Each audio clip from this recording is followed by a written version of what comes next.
The knives are out for everyone. Everyone is paranoid about everyone else. And in the end, most paranoid about Donald Trump. Do I have his favor? Do I not have his favor? What is he thinking? All of these people are asking at any given moment, what's in Trump's head? Michael Wolff, we are not in a podcast shutdown. I'm trying to imagine a world in which all of the podcasts shut down. There would be a silence over the planet. Would the silence be like the silence that the generals had listening to Pete Hegseth? I think that was its own particular unique silence, a silence of skepticism, horror, and revulsion. I really want us to unpack that speech. When we recorded on Tuesday, we didn't have time to understand the true nature of it, but I think we've both listened to it in full now, and I really want to discuss the bit where he slurps his coffee and make it, such a bizarre moment. But first, I think we have to remind people where we are going. I have my waterproof galoshes, and I've sprayed myself with insecticide. What have you done to prepare for our journey? And you're going to spelunk? I'm not going to spelunk today, actually. I thought I might abseil. Where are we going, though? I think it's worth reminding new people to our podcast, and indeed our familiar audience who we love.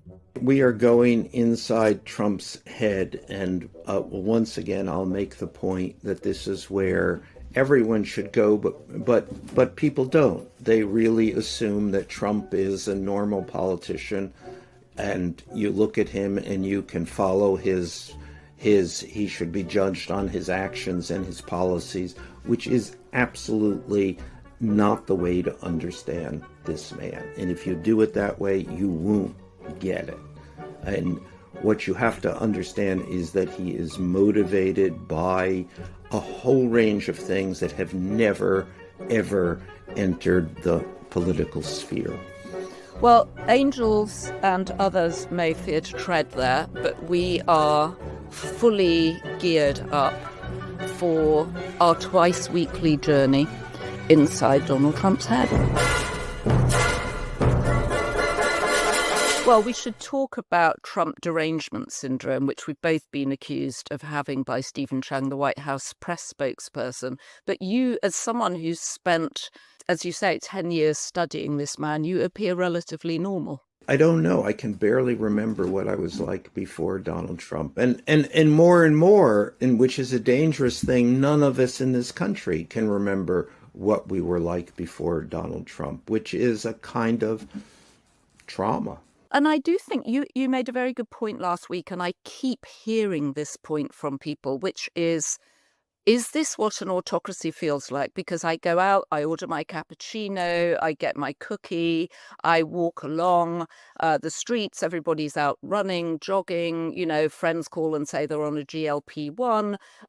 Life seems very normal, and yet politically we know it's anything but. I think it really depends upon who you are. If you're an immigrant, if you're a government worker, I mean, all government workers now, but think of the hundreds of thousands of government workers who have lost their jobs before this. If you're an administrator at any number of universities, you can go down the ever-growing list of people who have been directly affected by this. But that still leaves most of the country, which has not been directly affected. And so they kind of wait, I suppose. I mean, I think, is this going to happen to me? What is going to happen? Well, and you see a lot of people running companies that are wanting to do M&A, or they're wanting to do something and they're terrified of putting their head above the radar in case they trigger someone in government. Totally. I mean, if you are a person, an executive in a media company at this point, this is going to be Donald Trump, and his reaction is going to be, I don't know, the third, fourth, fifth thing you think of, maybe the first thing you think of. Jimmy Kimmel, ABC, or the Disney Corporation, which owns ABC, at the least sign that the administration was taking an issue with Jimmy Kimmel, they folded. And then conversely, as soon as the pushback came, they folded again. So this is all going on in reaction to Donald Trump. So what are you hearing from the White House about how Donald Trump is approaching the shutdown? He's been going around and saying, we've got to win the shutdown. So he has immediately turned it into a Trump-style conflict. Win or lose, who's going to come out on top, who is going to appear to be the dominant guy, who's the alpha in this shutdown room, Chuck Schumer or Donald Trump, which is a kind of scary idea if you're a Democrat. Go on, because you were saying that you felt that this was not the right moment for Chuck Schumer, that he's an administrator, he's a backroom guy, he likes to sort of do negotiations and get things done. And as you're always pointing out, Trump relishes conflict, wants nothing more than a bare knuckle fight. And now he's got one. I think you've put it well. You don't need me then to say that. That is in sum the situation. Trump is the fighter, is the pugilist. He doesn't really care. It is just about the battle. Chuck Schumer has not, after a lifetime in politics, is a politician, is a political figure. He's not a fighter. He's a negotiator. He's a backroom deal doer, which he may yet do. And he, in his own mind, I think, is probably confused about what his role here is. And on one hand, he sees, okay, I got to get the best possible deal I can. But on the other side, his role is just to stand up to Donald Trump. What is the problem with the Democratic Party? And it has nothing but problems. But a central problem is that the nation believes it's weak. That in a moment of who is the dominant personality, of where it's just about the power equation, for better or worse. But that's the moment the Democratic Party has consistently failed to show up. Would it be fair to say it feels like there is a sense of inevitability that Trump may win this one? There's always a sense that Trump probably has the advantage because he comes to battle just to battle. Right. And has an enormous capacity not to fold when other people would fold. Again, think of 4 criminal indictments, and he just powered through. Endless bankruptcies. This is his modus operandi through business, through politics, through life, right? Right. And so, and also the fact that he is fundamentally not rational. And that's an incredible advantage to go into a fight. It's a kind of you will do anything beyond what other more reasonable people would do. And already in the nature of this shutdown, he is now threatening immeasurable pain to Democrats and Democratic interests. So he will use the full force of the government to defeat the Democrats, to squeeze them, to bring them to their knees. And that's a different kind of that's different than typical shutdowns, which are it's essentially it's essentially you're looking out to your constituencies and saying, yeah, well, how much pain can you take? Can and eventually both sides sense that the American people are suffering for the level of services, government services, they're now being deprived of, and then the measure is that going to who is this going to hurt more? And then there's a negotiation and a settlement. So Trump is taking this beyond that and saying, I still have the power of the United States government here, and I can specifically direct that against the interests of the Democratic Party. So I will hurt you. I will use my power to hurt you. I mean, the New York Times had a story in which they called, yes, this shutdown is different because of Trump, because Trump is a wild card. Now, what that means is people are afraid of Trump, that he's managed to sell the fact that and he speaks in foreign policy. He speaks of this. He's of being nobody knows what a crazy man will do. And that is part posture and part true, that he's a crazy man. So do the Democrats have the mettle, the wherewithal to take the pain? It's also, I mean, I still find it difficult to understand how a shutdown can help the party that's got all three arms of government. I mean, hundreds of thousands of people are now on furlough, all sorts of services denied to people.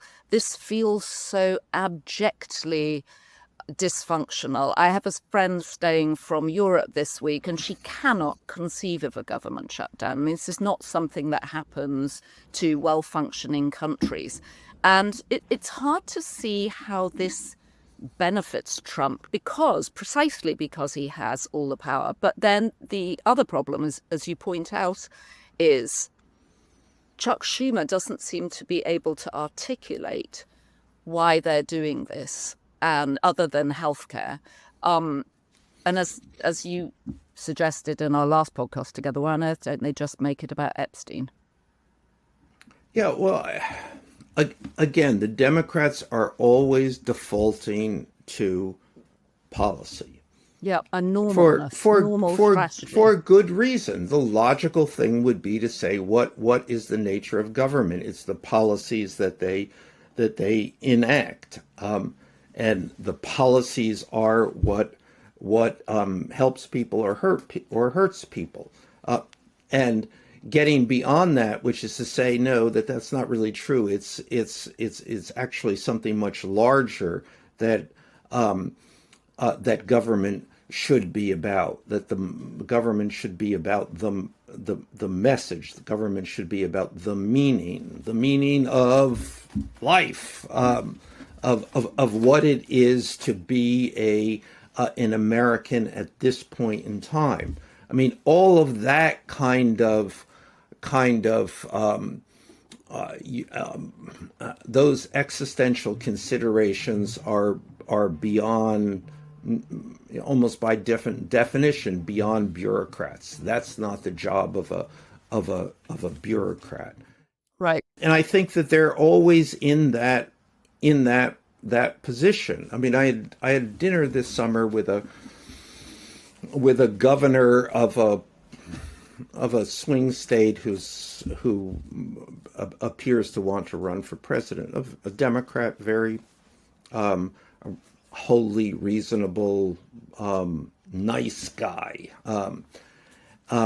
who spoke at this was a small dinner with 8 or so people talking about and asking questions, and to every question he responded with a policy paragraph. You Well, know, it's because, and I isn't it because the theatre of politics has changed? We're now playing it out on social media. It was always played out on television where Trump is very skilled, but it's now playing out on, as you say, Truth Social, of which there is an audience of one, but it gets amplified across every other social media platform. And policy paragraphs don't work on social media. Well, I don't think that they work in broadly in an emotional environment where people actually want other answers, other examples, other and other reasons to believe in this American enterprise. And Trump has managed. Yes, Trump is a performer, and Trump is also has managed to make dominance, who is stronger, the fundamental issue, who can take more pain. And Trump can take the pain. The fact that he went through this campaign with these indictments hanging over his head is still confounding to most civic institutions. Yeah, most people would have got an ulcer or cancer over just the stress of it. All right, so Donald Trump is striding around the White House and inspecting the construction site on the 90,000 square foot ballroom that he's building, which will dwarf the actual White House itself. Another man who was talking about winning was Pete Hegseth, lecturing the generals on Tuesday. And I think it's a constant reasonable and obvious question: who is the most ridiculous person in the Trump cabinet? Kennedy, Hegseth, Bondi, Howard Lutnick, of all people. Kristi Noem. Tulsi Gabbard, never let us forget Kristi Noem. Yes. Linda McMahon. Linda McMahon. But clearly this week, the winner is Pete Hegseth for most ridiculous award. I mean, it just to see him in front of us, the idea of an alcoholic weekend television show co-host, not even solo host, becoming the Secretary of Defense is absurd. But then on top of that, to having this guy lecture a room full of 1 to 4 star generals about what makes a real fighting man, and as you say, in the midst of this, taking his slurp of coffee, is beyond beyond what would even be the word. Parody. I mean, credulity. Right. You can't even believe this is happening. How has this come to pass? And this whole audience of generals and admirals that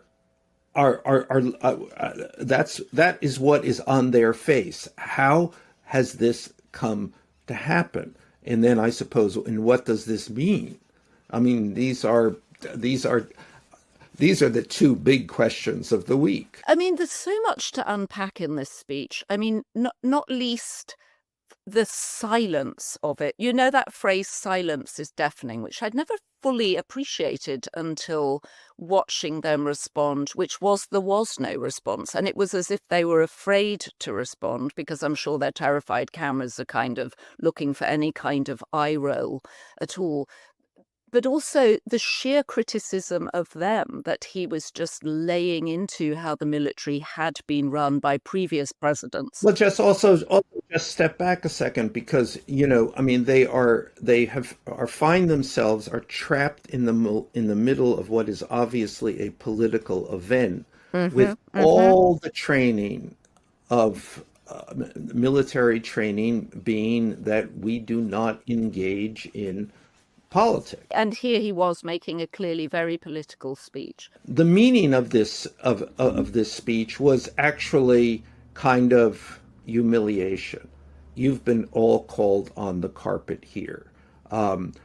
We are this alcoholic former weekend television co-host is the boss now. mean, I think we should remind people too, let's not forget the extraordinary moment where it became clear that he had leaked classified details of a live military action on WhatsApp.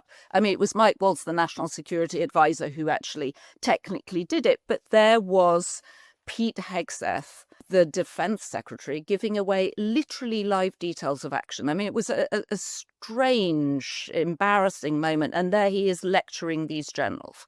Whenever you speak to anybody from who works at the Pentagon, I mean, it's a kind of oh my God response.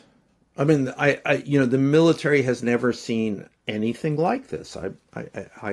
I truly believe, and it's really another aspect of this. I mean, it's the Trump aspect of this. Trump's inability to understand or appreciate an institutional culture. From Trump's point of view, the military, he calls it my military. And so it's like, okay, these people work for me. They're here to do what I want them to do. And they're here to be useful to me. So this is seen beyond duty to God and country. This is duty to Donald Trump, which is the only way he sees things. I mean, I actually believe that he has an cognitive inability to grasp this in a more to have a more generalized idea of greater purpose. Well, what's interesting too, and we've written at the Daily Beast frequently about this, is that Pete Hegseth has become increasingly paranoid. He's paranoid about people leaking things. He's been firing people. He's now saying that he's going to do random, what is it called, truth or lie tests. When you put someone under a test to see whether or not they're lying, they're going to You start mean a lie doing this. detector? Yeah, a lie detector is what you're Yes, groping for. Yes, I'm still feeling what they call breakthrough pain from my recent hip surgery. So I had a flash of it there as I was grasping for the idea of a lie detector test. But everything we're hearing out of the Pentagon is that Pete is feeling increasingly paranoid, that people are circling his job, and that the Pentagon have got it in for him. I no doubt the Pentagon has it in for him, but that's also the way everybody around Donald Trump feels. Right. I mean, the knives are out for everyone. Everyone is paranoid about everyone else, and in the end, most paranoid about Donald Trump. Do I have his favor? Do I not have his favor? What is he thinking? All of these people are asking at any given moment what's in Trump's head. Well, and clearly, as you're always saying, it's about an audience of one. It was an audience of one that he was talking to on Tuesday, despite the fact he'd gathered everybody there. So we have the huge American flag behind him, which is a reference to the General Patton movie that Trump likes so much. There are many presidents who have liked that movie. That was a favorite of Nixon's too. Okay. And actually, it's a great movie. It's a riveting scene. When was the last time you saw this? I watch this movie frequently. It's okay, a favorite of mine. Confess, I've never watched this movie, and I will. I was planning actually to watch it over the weekend, and I guess it's better that he had that up there than Fatal Attraction, which would be less of a. Although goodness knows, Pete Hegseth has had a very dramatic domestic life. You know, necessitating a letter from his mother telling him that he was an abuser of women, which for a mother to write her son, I think was a devastating moment, one hopes, for him. So he's a man with a very complicated background. He was accused, as we know, of sexual assault, which is why certain Joni Ernst US senators were apprehensive about him, but nevertheless he got through the Senate confirmation process with a deciding vote by J.D. Vance. I thought that this was a speech that, looking at some of the comments on YouTube, he was putting out there to be rousing, and this was his bid to be taken seriously as a potential presidential candidate. I think everybody around Trump knows that he's not well. and they see his cankles. They see the fact that he's not quite as robust as he was. They see the manic tweets at 2 a.m. on Truth Social, and they're beginning to position themselves. And J.D. Vance obviously taking over Charlie Kirk's podcast didn't have the same impact that I think Pete Hegseth addressing the military did. It's hard to fully appreciate this because it is it's not a contiguous second term, but Trump is a second term president. Things actually go wrong for almost everyone in a second term. They have not yet started to go wrong. Trump is, and this is worth spending some time on. He has really bucked the trends so far of a second term presidency. At the same time, it is a second term presidency. It will come to an end. He is formally a lame duck. He cannot run again. So despite Steve Bannon delivering Bannon baloney about a third term, there's not going to be a third term, and somebody else is going to gradually or all at once emerge as the Republican standard bearer. And so it's open season. Who's going to do this? Pete Hegseth, Bobby Kennedy. It's J.D. Vance. I mean, it's kind of, we can come back to the beginning of this show where we talked about the ridiculousness of the people around Trump. But one of these ridiculous people will probably emerge as the next ridiculous presidential candidate. And if history is any lesson, ridiculousness is a political plus. Well, I did think there was some extraordinary moments in his speech, not least that he kept saying this is brought to you by the warrior ethos. And then he made a reference to his book. I wish I had been in the room, because when he made a reference to his book, which he sort of threw out there, his book about the warrior, normally in a room, especially if the room was supportive of you, there would be a sort of tittering of laughter and a lot of people would have read the book. I didn't get the sense that people understood the book was by him. It was in theory a self-deprecating joke, but in fact there was zero response, at least watching it as it was televised. And then his obsession about beards, about haircuts, we got lots of comments saying that this is racist, and this is very clearly aimed at Black people. A lot of people reached out and said, well, Sikhs are mighty warriors and they grow their hair. And then there was zero mention of the thing that I find the most depressing in terms of someone's appearance, which is tattoos. I mean, he is smothered in tattoos.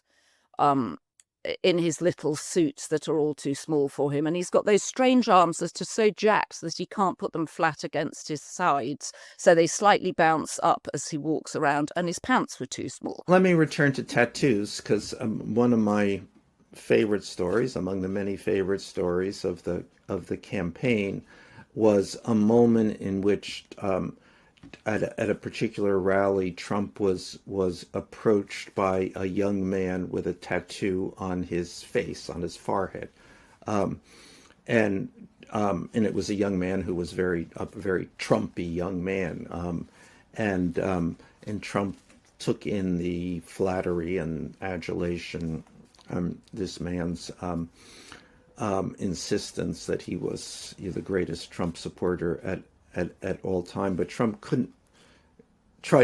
was clearly trying not to focus on the tattoo, but then finally interrupted this young man and said, I'm just wondering, how much would it cost to get that tattoo removed? Of course, because he's not going to hire someone with a facial tattoo. I mean, to be fair, I don't think most bosses will hire people with a facial tattoo.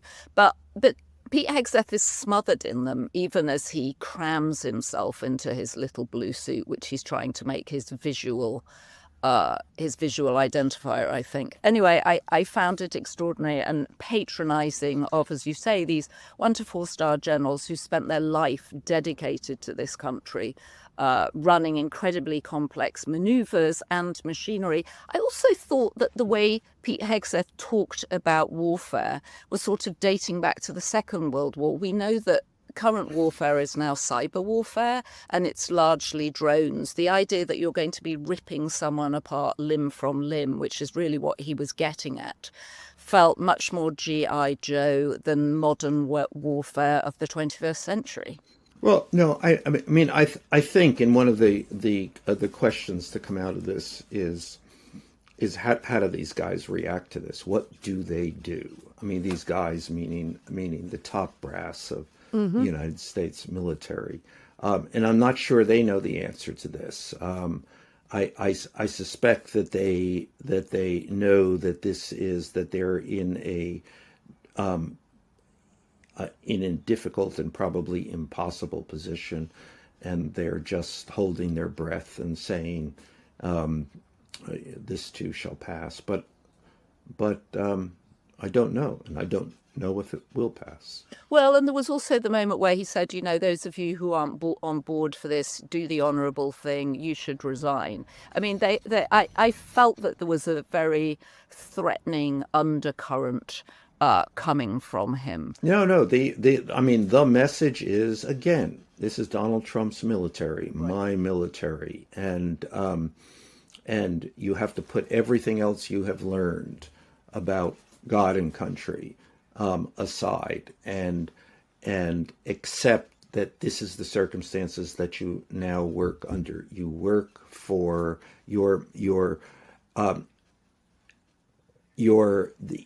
entire focus, your raison d'etre, is to carry out Donald Trump's wishes. Yeah, I mean, undoubtedly. And also, I was trying to figure out, how do they talk about this with each other? How do you, I mean, you could almost see them sort of looking at their neighbors and wondering, you can't put anything, obviously, on social media. Nobody writes letters anymore. Do you call people? How do you talk about it? I'm sure they don't know. This is, again, an impossible situation. So, I think that they're just stuck holding their breath and again saying, this too shall pass, which it may not. Well, we're not going to pass, Michael. We're going to keep traipsing around Trump's head, finding odd crannies and nooks with strange surprises in them. So I will see you next Tuesday. You will. And who knows if we'll still be in a shutdown. Will we be in the studio next Tuesday? I think we I will. hope to make it into the studio, to hobble into the studio. And I tell you what I did want to do. I wanted to thank people for their comments, and there were various comments I wanted to read out, actually. I'm going to do some quick fires at you. Suzanne Daniel wanted to know, what is going into Trump's library? What will be in his library? Rides and... teacups, those teacups Yes. and saucers that spin you round. Yeah. This is a good question. Can Trump build a White House ballroom without congressional approval and planning? And could a future president demolish it? And could they bring back the Rose Garden, Jackie Kennedy's beloved Rose Garden that, of course, he's paved over and put Mar-a-Lago umbrellas on? Well, apparently he can, because he is. So, is that because he's raising the money himself? I mean, he says he's paying for it himself, but in fact, companies have stepped forward to pay for it. Yes, but I assume, and I mean, traditionally, presidents have had wide discretion over the White House. I think that there are some restraints and some funding issues, but again, as I say, apparently he can do this because he is, and yes, I think that somebody, a future president, could come back and restore the Rose Garden. I mean, I think the point of the ballroom is to make it so large that it would be impossible to undo, and just to make Richard Nixon pave the filled in the swimming pool, and it has remained filled in. Which is too bad, because Trump looks like he could do with a bit of exercise. He could have a couple of morning laps, actually. Well, there's a site. Oh, there's a site, Trump in a Speedo, you mean? Yes. All right, so here's a question. Do you think that Dr. Oz was Jeffrey Epstein's doctor? Might he be on the list? He wasn't Jeffrey Epstein's doctor. Okay, he wasn't Jeffrey Epstein's doctor. Okay, But well, Jeffrey that's Epstein had a continuals. lot of doctors, and if you called him and asked them, he would always have a doctor he could send you to. Okay, a doctor and a lawyer, I think. You once said he had 75 lawyers. Yes, he did. 75 lawyers. And thank you to all of those who commented that you hope I get well soon, particularly Robin. Joanna, please take care of your recovery. I am doing my best. I've got lots of ice packs going on. We'll come back to more comments. We got a lot of comments from listeners and viewers on Spotify, so we will come back to those on Tuesday. Michael, there's a shutdown, but we won't shut down. We will be back on Tuesday. To see if the government has started up again. Yeah, who knows? But I think what we do know is we can't quite predict what will have happened by then. We're living in an age of deep uncertainty. Joanna, I will see you very soon. Okay, Michael, go well. If you have been, thank you for joining us. Don't forget to subscribe to our podcast wherever you get your podcasts, and please join the Daily Beast community on YouTube. Leave us a comment, and don't forget to subscribe to the Daily Beast too, where we will keep you up to date with the moment-by-moment news of the shutdown and the crazy that's going on in DC. And if you can't get enough DC, sign up for our newsletter called The Swamp, which gives you even more delicious detail of the madness. The madness! Don't forget, as our First Lady would have us say, be beast. And thank you to our Be Beast tier of members, superior members. Karen White, Heidi Riley, Connie Rutherford, Sharon Shipley, Andrea Hodel, and Free DC. And thank you to our production team, Davin Rogerino, Anna von Urson, and our editor, Jessie Millward.